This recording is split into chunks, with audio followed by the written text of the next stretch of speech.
Bu dünyada üç şey vardı güzeldi. Biri ata, biri ana, yar da var.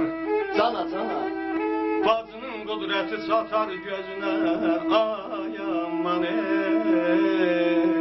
ay aman ey. Bacının kudreti satar gözüne. Kardeşimi arka duran harda var. Bu dünyada üç şey vardı soyuldu. Biri ölmek, biri toprak, karda var. Bu dünyada üç şey vardı soyuldu. Biri ölmek, biri toprak, karda var.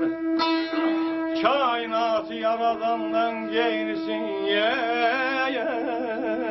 ayam, alam alayam, malam alayam ey.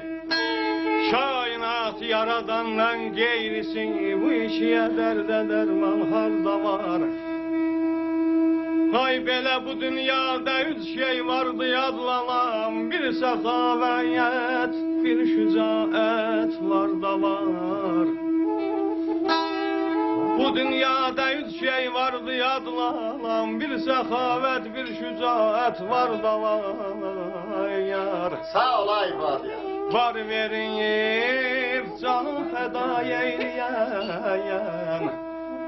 Var verip canım feda eyləyən. Aşıq Əbülfəzdə dosta qurban harda var yar. Ölürəm, ölürəm.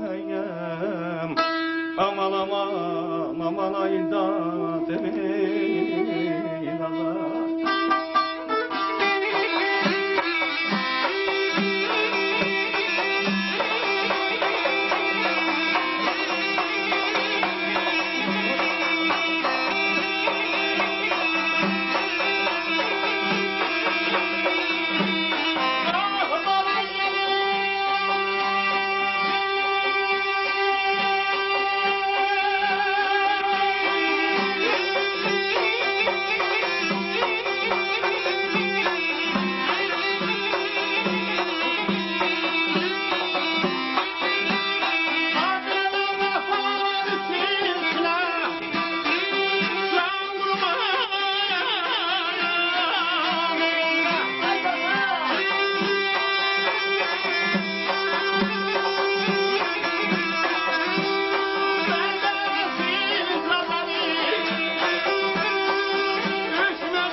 Vaqif gözəlləməsidir. Sözlər də şair mənaxımçıdır.